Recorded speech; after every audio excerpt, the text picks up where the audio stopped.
Yo, what's up, family? It's your guy, it's your coach, D. Williams, and welcome to the Credit Basics class.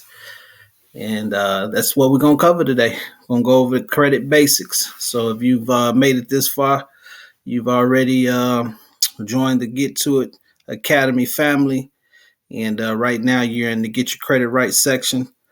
And like I said, I'm going to go through the credit basics. We're going to talk about what is credit. You know, what's a credit score? What makes up a credit score? All of the foundational stuff that some of this stuff you may already know. Some may just be a refresher for some of you, and some of you may have no clue and really need this basic information. So I won't hold you. Let's get into it. The first question. So what is credit? If you Google what is credit, the answer you'll get is credit is the ability of a customer to obtain goods or services before payment based on the trust that payment will be made in the future. Right. So simply put, credit is the ability to make payments over time. All right. Up next, what is a credit score? So your credit score is basically, it's a 3-digit number that lenders use to determine risk. And of course, the lower the score, the higher the risk you are. The higher your score, the lower the risk you are to the lender, right? And so realistically, the credit score predicts the chance of a consumer going 90 days late or more on a loan obligation.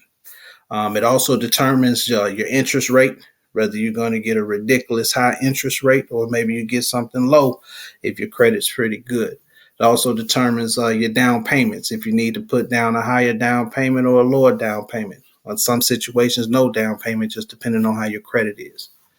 All right. So remember, your credit score is a 3-digit number, and it's used to determine risk. Next up is a credit score range and the type of credit scores. This is a question I used to get a lot. Is what's the highest credit score you can have? And so your personal credit score range can be anywhere from 300 up to an 850. And so there's a ton of different scoring models that's out there. But the main two is you have FICO and then you have Vantage scores. The Vantage score you might see around, people call it a FICO score because most lenders look at the FICO score, right? And there's a ton of different versions of FICO too. So just keep in mind, if you're ever looking, you're just like, man, my credit score is different everywhere. It just all depends on what you're applying for.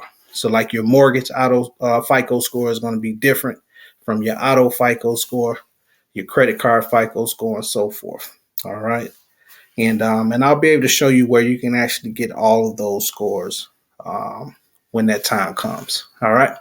Let's keep going. Next, what makes up a credit score? Right. Now, this is critical because once you can understand the 5 key factors in this pie, I mean, that you can really, really take your credit to the next level. Right. And so first on the list is payment history. Payment history is 35% of the score. And we'll get ready to break that down here in just a moment. You have a debt ratio, which is amount owed. That's 30% of the score. Next, you have length of credit, basically how long you've had credit open, right? You have different types of credit, from revolving accounts to installment accounts. And then you have credit inquiries. So when you actually apply for credit somewhere, right? And so we'll break these key factors down. It's 5 key factors that you guys need to know these like the back of your hand. All right, so let's keep going. 1, payment history. Payment history is the majority of the credit score, so it's super important, right? That it makes up, again, 35% of the score, and that's why making our payments on time is critical, because 1 30-day late can cause your credit score to drop anywhere from 50 to 150 points. Yes, it can happen, so So anything that's actually reporting on the credit, if you're a couple of days late, a week late, 2 weeks late, something happened to where, you can't make the payment or forgot to make the payment, whatever the case may be. You just want to do everything within your power not to go 30 days late, because that's when it actually reports to the credit bureaus. All right. And so, again, payment history, super important. Let's keep going. Next up, debt ratio. Debt ratio, again, makes up 30% of the score. And it's based on revolving credit. So like your credit cards. If you're carrying high balances on your credit cards, then you are losing points from the credit score. That has your score down. If you are carrying high balances right now, you want to focus on trying to get your balances down under 25% of the limit, right? So you can start getting that number to come back up. But the sweet spot is 6%. That's what we've seen. Because there's a lot of credit coaches or credit specialists that have their own opinions as far as if you should leave a balance on a card or if you shouldn't. If you're wanting to get the biggest bang from the out of your credit score, leaving a small balance at about 6% or less will help increase the scores even more. But if you are to save on interest, I would say pay the balance to zero if you're in position to do so. So whatever you use on the card monthly, just pay it down to zero each month. And that way you're only paying for what you actually use on the card that can't get hit with interest. All right. So just keep that in mind. Next, length of credit. You have, that's 15% of the score. It's just on, how long you've had open accounts on the report. So all those old look cards you got on the report that you've been thinking about closing out, don't do it, unless it's, unless you've already reestablished, you've established you got pretty decent credit and you got some old crappy cards on the accounts where they're charging you, $80, $100 annual fee or whatever the case may be. If it's just cards that you're just not using and you've already established out, you have other revolving lines in place and a good mix of credit, then, that may be an exception. But for the most part, you want to keep those old cards open on the report. All right. Let's keep going. Types of credit makes up 10% of the score. So it's important to have a good mix of credit. And that's just basically having revolving accounts and installment accounts, right? And so your credit card is what is considered a revolving line of credit. That's a revolving account, right? So you could think of revolving accounts as basically money that you get to use over and over again as long as you pay your balance at the end of each month, right? So you can continue to use that credit. You have a credit line of $1,000. You run it up, use the $1,000, pay it off. That $1,000 is available to you again as soon as you pay it off, right? Let's keep going. Next, you have like your auto loan, auto lease, mortgage loans, bank loans, personal loans. Those are all installment accounts, right? So your installment account is something that you have a set dollar amount that you pay, whether it's weekly, bi-weekly, or monthly, and it's a set number of payments that you'll make before you actually pay the account off. All right. So that's an installment account. All right. So again, the difference, you have your revolving account.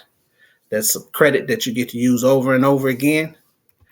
Your installment account is something that you'll eventually pay off. All right. Let's keep going. Open accounts, like your utility bills, your phone bill, internet bill, all of those accounts, right?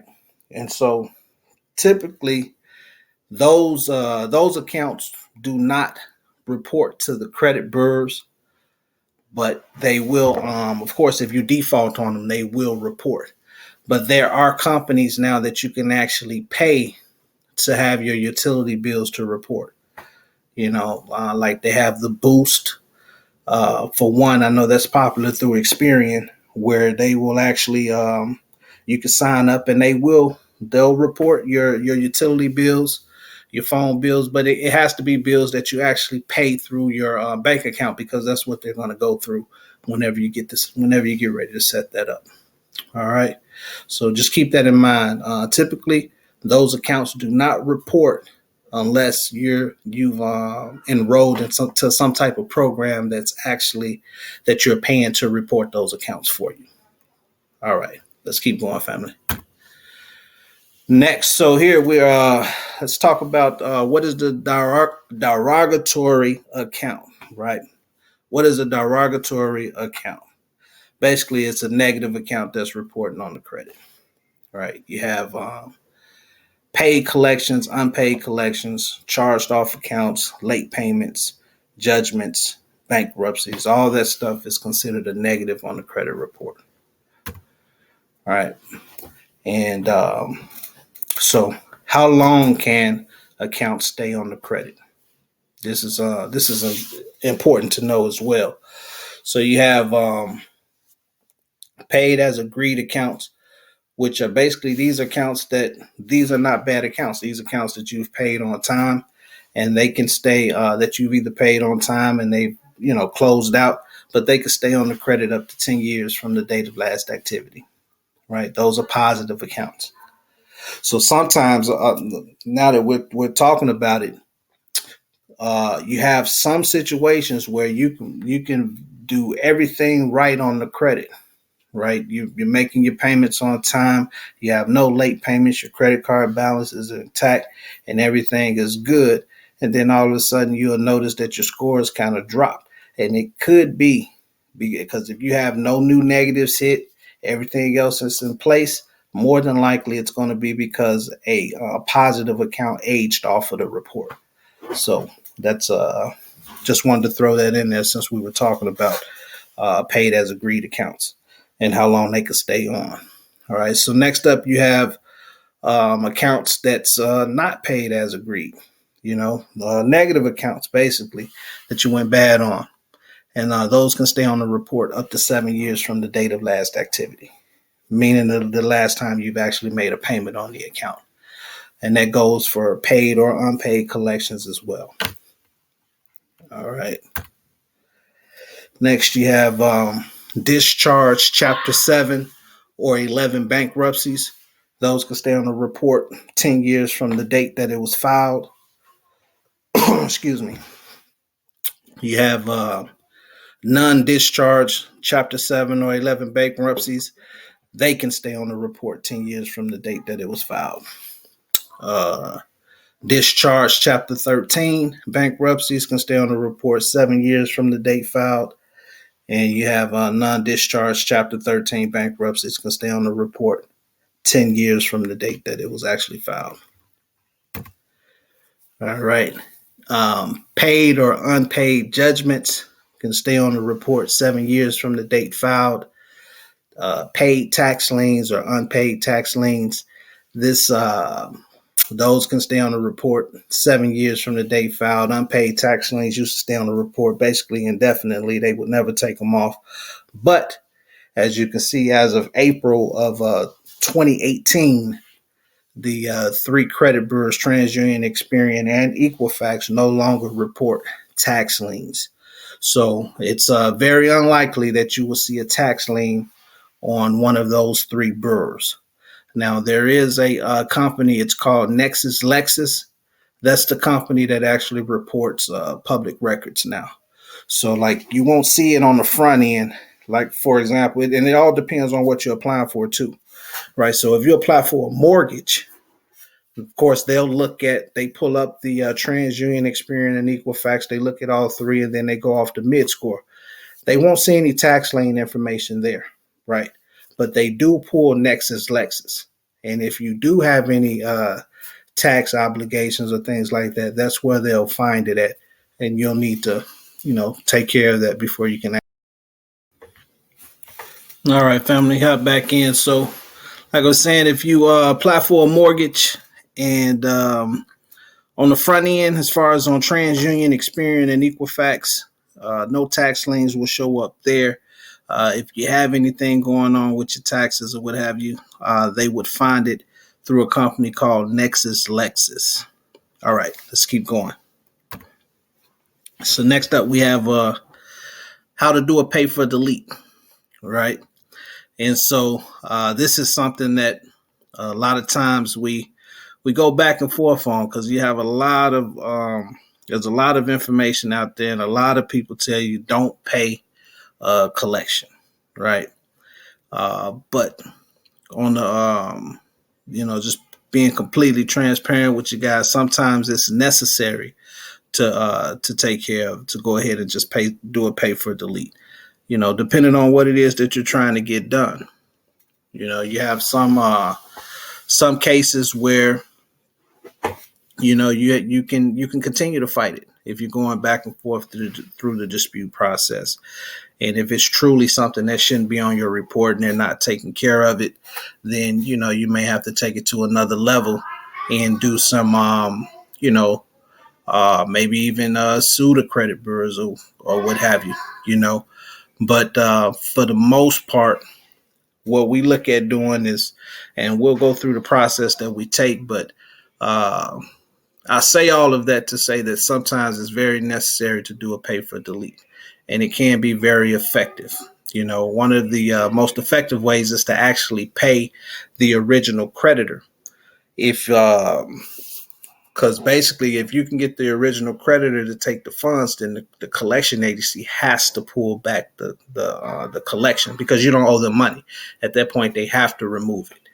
And that's a technique that it may take several phone calls to get it done.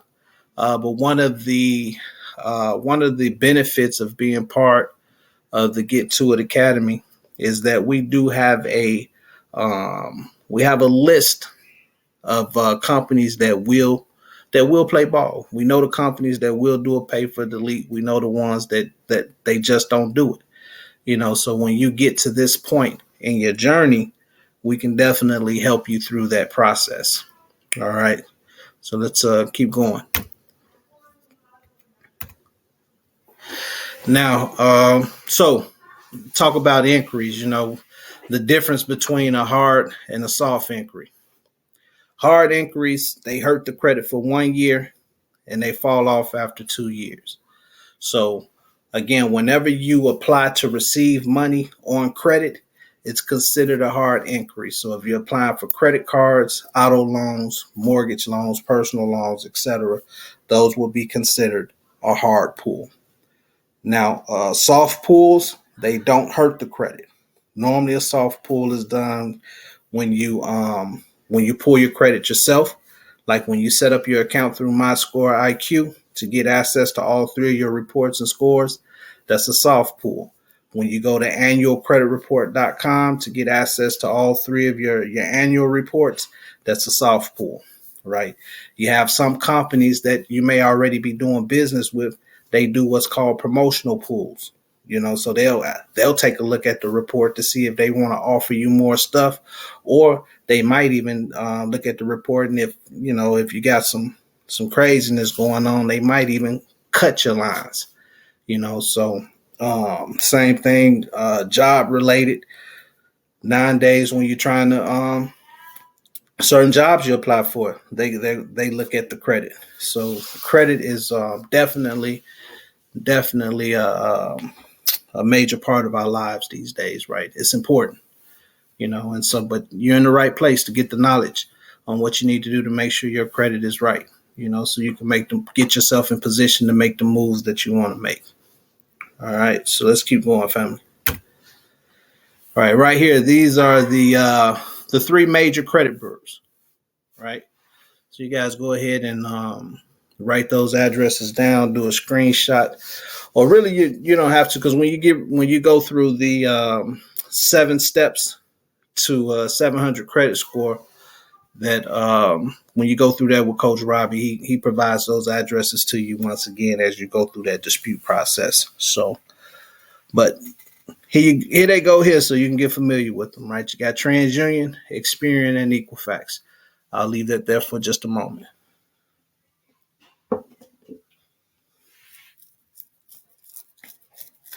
All right, family. Let's keep going. So, how to handle harassing creditor calls? All right, them folks keep calling you and calling and calling and calling. You're not answering. You know, I mean, most people would just block them. You know, but then they call you from another number. But here's what to do if you happen to answer the phone when a creditor just continues to harass you. You know, one is that you do not admit or deny the debt. Right. Two, you get the person name that you're speaking with. You're going to get the name of the company, get the account number they're calling you about, the account balance, how much they claim it is that you owe. You also want to get the original creditor's information, get the original account number, get the original account balance, and also get an address where you can send them something. Do not mention payment. So basically, once you gather all that information, you're basically just going to say, hey, Mr. Operator, here's your notice not to contact me by phone anymore. Goodbye. And just hang up on them. Right. After you've gathered all the information that you needed, make sure you give them that notice not to contact you by phone anymore. All right. And then after the fact, you can just send them a cease and desist through mail. All right. So here's the question, right? How does credit repair work? You know, so credit repair works by utilizing the consumer protection laws to remove negative information from your credit report. Right. So it's a process. First thing, you want to go through the dispute process where you're working to remove negative information from the report. And federal law states that if a creditor is reporting an account on your credit, they have to be able to verify or validate the account. The information they're reporting also has to be 100% accurate. And there's over 300 more things that they have to abide by to actually report something on your credit. But these are the main points. The information has to be 100% accurate, has to be verifiable, and they have to be able to validate the account, right? And if they can't, then they have to remove it from the report. Another thing with going through the dispute process, and I can't stress this enough, it's not enough just to remove negative information. You have to reestablish positive credit. All right, it goes hand in hand. When you remove negative information from the report, it will help the scores go up, but you also have to rebuild that positive credit. All right. So keep that in mind. And it's extremely important that you do that. And I know that when you go through the 7 steps to a 700 credit score, when you go through that do-it-yourself process, I know Coach Robbie stresses that a lot as well. So let's just keep going, family. Yes. So a good number of accounts to have is at least 3 to 5 positive accounts on the report. I'd say having, at least 3 revolving accounts, 3 good credit cards, and a couple installment accounts. So you may have 3 good credit cards on the report, and then you have maybe your mortgage and your auto loan.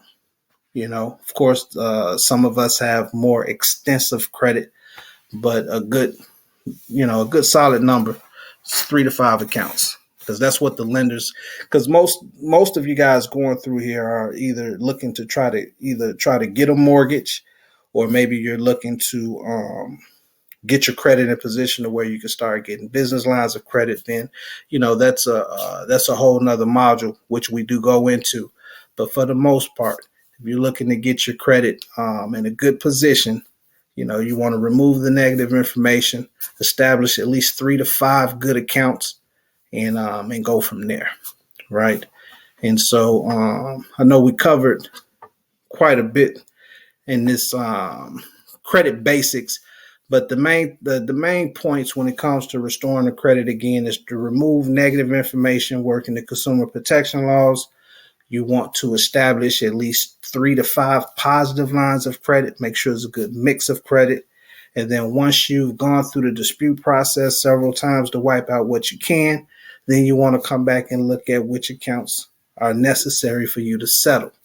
And that's if you have If you have a tough time determining which accounts you should settle, again, that's why you're part of the Get to It Academy family. That's what we're here for, to help you guys with that. So, you can get on a strategy call or shoot an email or whatever, man. We're here to help you and to grow with you and, pour into you guys as much as we can. Next up, you have access your 3 brewer reports and scores. If you haven't done this already, this is extremely important. You have to have access to your reports, to know what's going on with the credit. You are able to you're entitled to 1 free report every year directly. You can go directly to annualcreditreport.com. Going through there, they won't give you your credit scores, but you can get access to your report. The company that we pull credit through is called MyScore IQ.